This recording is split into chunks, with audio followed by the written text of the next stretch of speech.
Liam returned home without speaking to anyone. The warning echoed in his head. Demolition in 48 hours. He poured a glass of water, but his hand trembled as he set it down. The documents they were reviewing weren't general plans. They were detailed, specific to his land. They weren't trying to fine him. They were preparing to remove him entirely. He headed to his study, unlocking a cabinet where he kept his original purchase records. The stack of papers inside hadn't been touched in years. He pulled out the deed, the land surveys, and the notarized documents from when he closed on the property. One by one, he spread them across his desk. Down at the very bottom was something he hadn't remembered reading closely before, a clause that referred to a legacy land trust. It mentioned his grandfather's name, a trust formed long before the HOA ever existed, which had transferred the plot directly to Liam through inheritance. The house was built on private land held outside of the neighborhood's legal boundaries. He cross-referenced it with an old map. The mansion's lot was shaded differently than the others. It was technically inside the geographic center of the subdivision, but the parcel itself had never been absorbed under HOA governance. It was like a floating island in the middle of controlled territory. Liam leaned back in his chair, piecing it together. The HOA had likely realized the loophole, but instead of acknowledging it, they were acting as if it didn't exist. If they succeeded and his house was torn down, there would be no evidence left to challenge it. But how had the order been processed at all? If the county didn't have authority, someone must have manipulated records to make it seem like they did. He needed answers from someone who didn't work for the HOA. The next morning, he drove downtown to the county recorder's office. The building was quiet, nearly empty. He met with a clerk and explained that he needed copies of the original zoning records for parcel 119B. The clerk gave a polite nod and walked off into the back files. 15 minutes passed, then 20. When the clerk returned, he looked uneasy. He placed a manila folder on the counter. "This is all we have," he said, almost in a whisper. Liam opened it. The folder was nearly empty. Just one map marked up in red ink and a brief typed note that said the property was reassigned into HOA zoning 2 years ago. No date stamp, no signatures. Just a stamp that read received. "But that's not correct," Liam said, trying to stay calm. "This transfer never happened." "I agree," the clerk said quietly. "And that stamp? We don't even use that one anymore." Liam looked up. The clerk glanced around the room, lowered his voice even further, and added, "You're not the first person this has happened to, but most don't fight it. They just leave." Back at the mansion, Liam stood on his balcony overlooking the water. The view was peaceful, but he no longer saw serenity. He saw a trap, a quiet takeover masked behind rules and documents. They were betting he wouldn't act fast enough, that he'd fold under pressure. But this house wasn't just his. It was the last remnant of something older, something no HOA paper trail could erase. As the sun set behind the lake, a thought formed in his mind. If they wanted to test who the land really belonged to, they were about to find out. The following day, Liam parked across from the HOA clubhouse just before sunset. His car engine idled as he watched members slowly arrive in pairs. No meeting had been announced publicly. No signs were posted.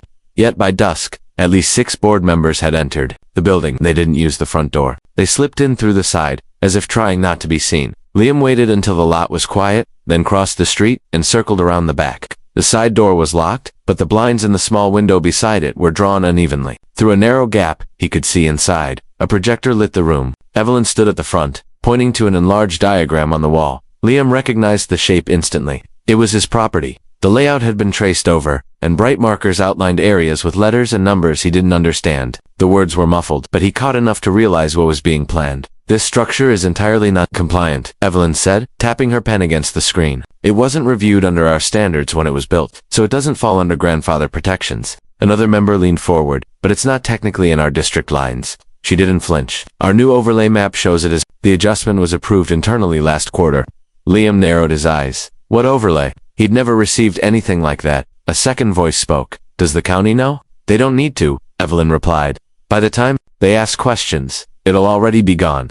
The room fell quiet for a moment, then murmurs resumed. Liam stepped away, his mind racing. If the board approved new boundary lines behind closed doors, they could be presenting those as official even if they weren't filed properly. That would explain the altered map at the records office.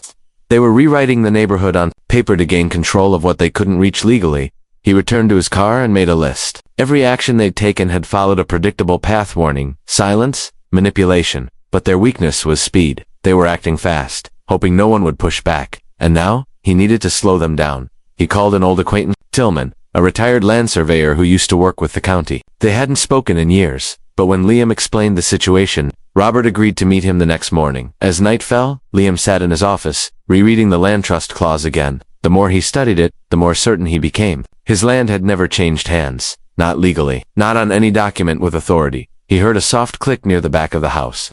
It was faint metal against wood. He crept toward the hallway and switched on a light dot by the sliding doors. Something caught his eye. Red spray paint. A line had been drawn directly across the glass, arcing upward like a demolition mark. He flung the doors open and stepped onto the patio. No one was there, but near the fence, fresh footprints dotted the soil, leading back toward the road. He examined the paint closer. It wasn't random. The curve matched the same arc used in the map he'd seen through the clubhouse window. They weren't just planning his demolition, they'd already marked it. This wasn't about enforcement. It was about taking something they had no right to, and they had just made their first real mistake, leaving a trail behind. Robert Tillman arrived just after sunrise. His truck was old, but the equipment he brought was precise. Liam led him across the perimeter of the property while explaining the history of his grandfather's trust, the original deed, the recent notice, and the spray-painted mark left overnight. Robert listened without interrupting.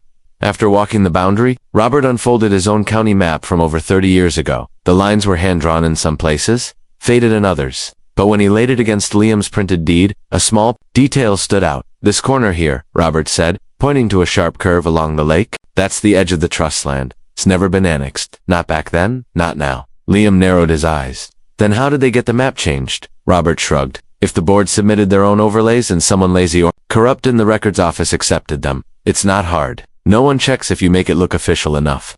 Back inside, Liam returned to the clause in his deed. It referenced something called Article 6C of the original trust structure, a condition that prohibited third-party zoning changes without direct consent from the trust's last living heir. That heir, according to the chain of documents, was him. It wasn't just about jurisdiction. His land wasn't allowed to be absorbed by outside authority. If it's a vote unless he signed it over himself. He never had, but the trust wasn't. Recorded digitally, most of it was paper-based, preserved in dusty file drawers. And unless he could get an official county signature to recognize it now, the HOA could keep pretending it didn't exist. Robert tapped the clause with his pen. This article, it's ironclad. The question is whether the right people even know about it. Liam nodded. Or whether someone made sure they wouldn't. That evening, he visited the small legal office that had originally handled the estate transition after his grandfather passed. The lawyer was long retired, but his daughter had taken over the firm. She agreed to meet him after hours. As she flipped through the scanned records on her screen, her brow furrowed. This document should have been flagged during zoning reviews. No board could override it without triggering a notice. Yet here we are, Liam said quietly. She leaned forward. There's something else. When your grandfather wrote the trust, he included an archival copy stored at the county vault. It's supposed to be sealed, but she paused, staring at the screen. Liam leaned in. What is it? The file was accessed 6 weeks ago, she said, and not by anyone from our firm. It was pulled under a temporary research request by a company called Sand Lake Development. Liam blinked. That name hadn't come up before. He pulled out the letterhead from the HOA demolition notice.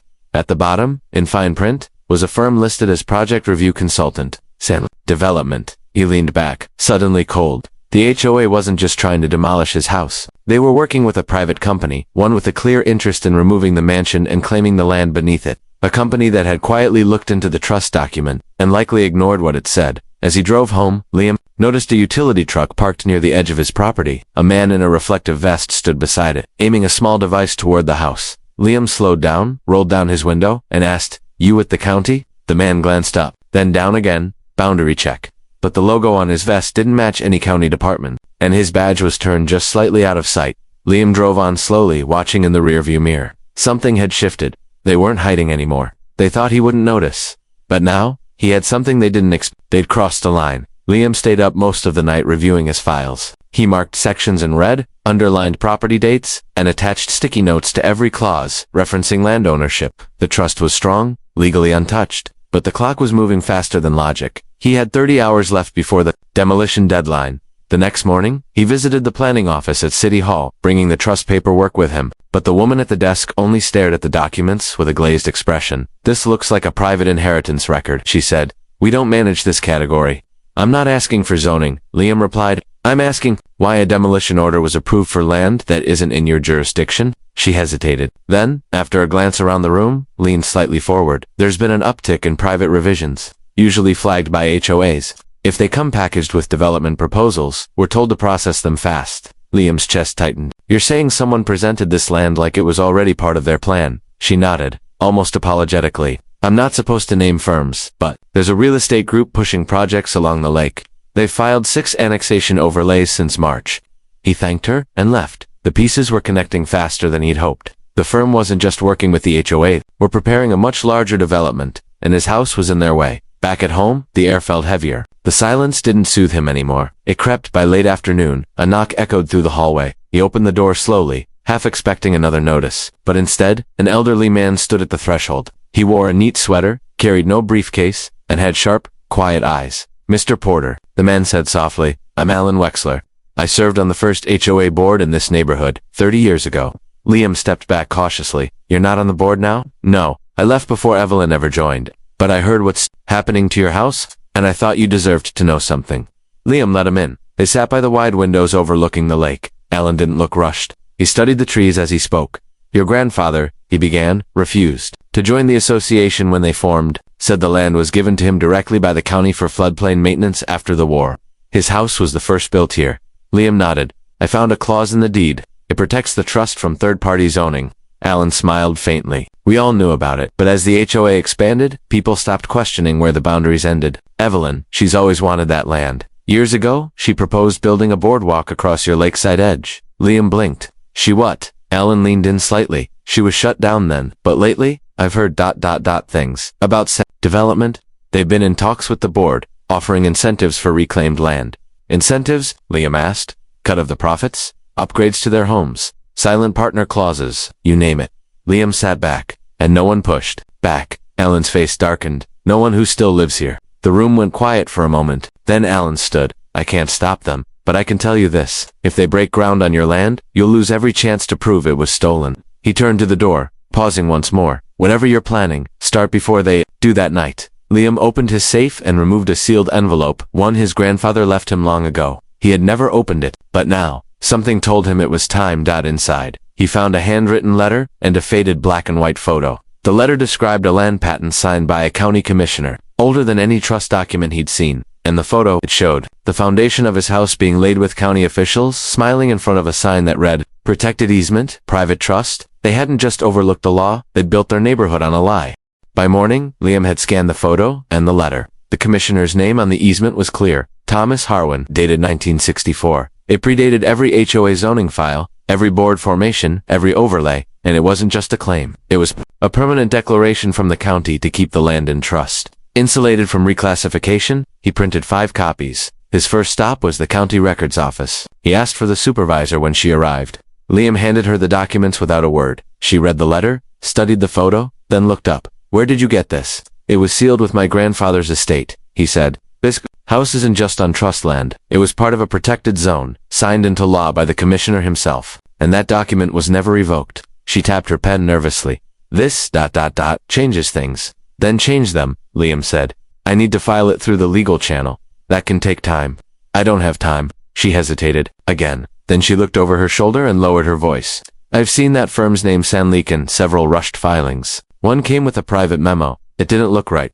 "What did it say?" She shook her head. "I can't tell you that, but I'll start a file on this, and I'll notify the Land Usage Review Board. If there's a forged reassignment in the system, they'll freeze it." It wasn't a full stop, but it was friction, and Liam needed as much of that as he could gather. He made his next copy drop at the city attorney's office, then another at the small local paper, where an old journalist named Rhonda still ran opinion columns. And the last 2 copies, he kept one for himself and the other. He left in a plain envelope at the front desk of the HOA clubhouse. No note, no signature, just the truth sitting quietly where someone couldn't deny seeing it. That evening, just past dusk, Liam's phone rang. The voice on the other end was low and firm. "You've been busy," Evelyn said. "You started this," Liam replied. "I started nothing. We have zoning approval. The board voted. Your vote was based on a fraudulent boundary and a hidden deal." "Careful what you say, Mr. Porter." "No," he said quietly. "Careful what you erase, because everything I found, I've shared it. If anything happens to this house or MIT becomes public." A long pause stretched through the line, then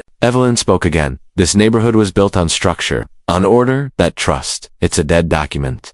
Liam didn't respond. She continued, "But I'll tell you what, if you vacate by tomorrow night, quietly, we won't escalate. No noise, no record." "I'm not going anywhere," he said. Evelyn hung up. Liam set the phone down and stared out the window again. The lake reflected the orange glow of nearby porch lights, but something was different. He walked outside and stepped carefully across the lawn. At the corner of the property, buried just beneath the hedge, a small orange flag had been staked into the soil. On it, in small black ink, were the letters D3, confirmed. Liam stared at it for a moment, then yanked it out and crushed it in his hand. They were still moving, still pretending they had authority. But now, with the easement exposed and the trust documents circulating, they weren't just risking a legal challenge, they were risking public scandal. And from this point forward, every step they took would leave a trace.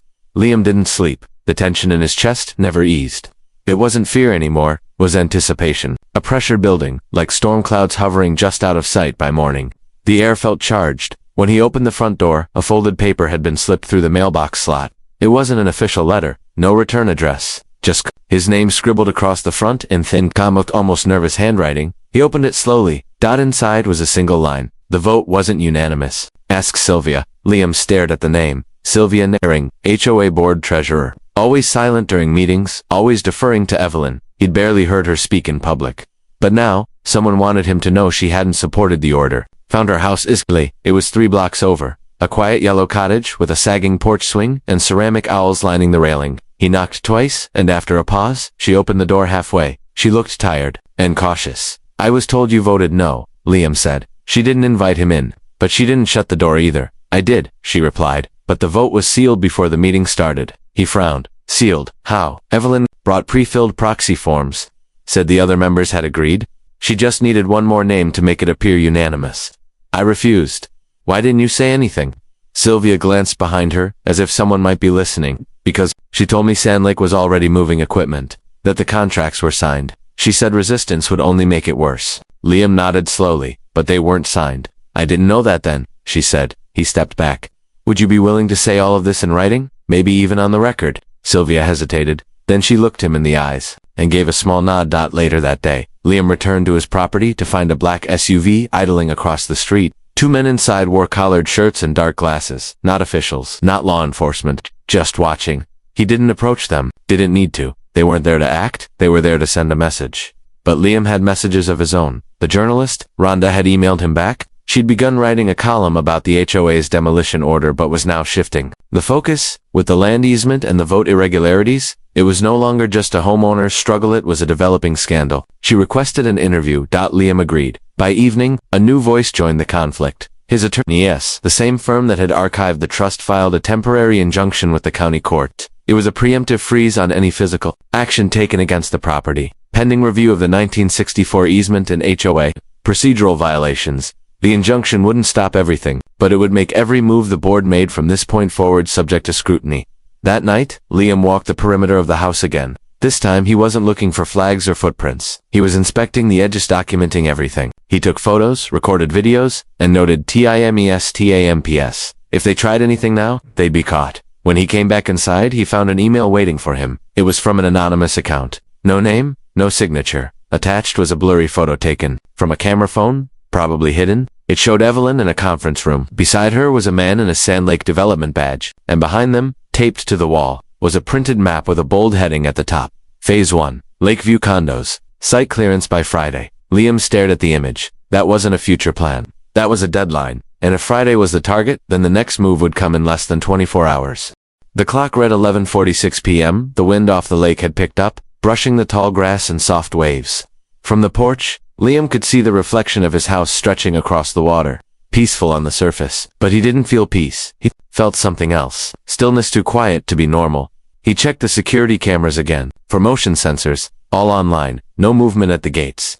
But the long gravel road from the main street had fresh tracks. Not deep, not from a heavy vehicle, lighter ones. A truck, or maybe a surveyor's, a TV. He clicked through the footage. At 2:14 p.m., someone had paused at the edge of the trees, off the trail, too far for a face, but the outline was familiar, broad-shouldered, wearing a vest. The same man who'd claimed to be with the county, except this time, he was carrying something longer. Liam zoomed in. Not a measuring pole, a marking stake. He turned off the screen and went upstairs. Inside the old safe, beneath the remaining trust documents, lay one more envelope, one he hadn't touched in years. It contained copies of every maintenance fee his grandfather had refused to pay. He kept them as a symbol.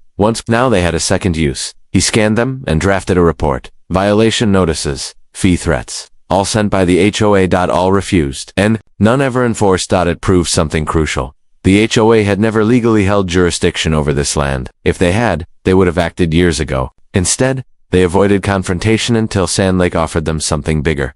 At 1:08 a.m., his phone buzzed. A message from Rhonda: just got city records.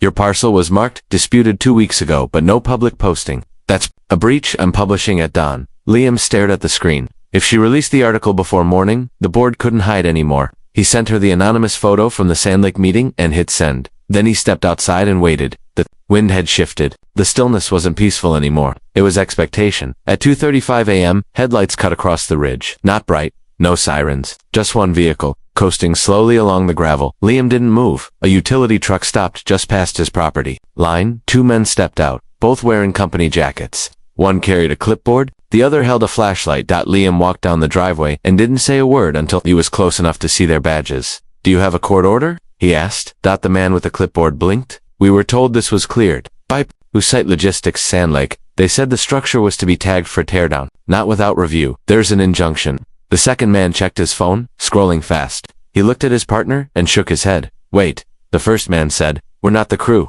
We're just confirming position before Friday. Liam didn't blink. If you step 1 foot onto this land, you're violating court protection. And I have the easement, and the media's involved now. You'll end up in the story. Your company will too. The men paused. Then the clipboard went back in the truck, without another word. They got in and drove away. Liam watched the taillights fade. Then he looked toward the clubhouse in the distance. Its porch lights still on. A final storm was coming, but now the world was watching, and this time, he wasn't the one standing alone. By dawn, the article was everywhere. The local paper's headline struck quietly, but carried weight. HOA overreach. Hidden land deal could unravel Lakeview's future. Rhonda didn't sensationalize. She laid it out plainly. The forged zoning overlays, the silent partnership between Sand Lake and the board, the ignored land trust, and the suppressed 1964 easement. Names were listed. Evelyn's was the first. The phone calls started just after 7 a.m. Liam let most of them go to voicemail. A few were reporters. One was from the city attorney's office, asking to schedule an in-person discussion,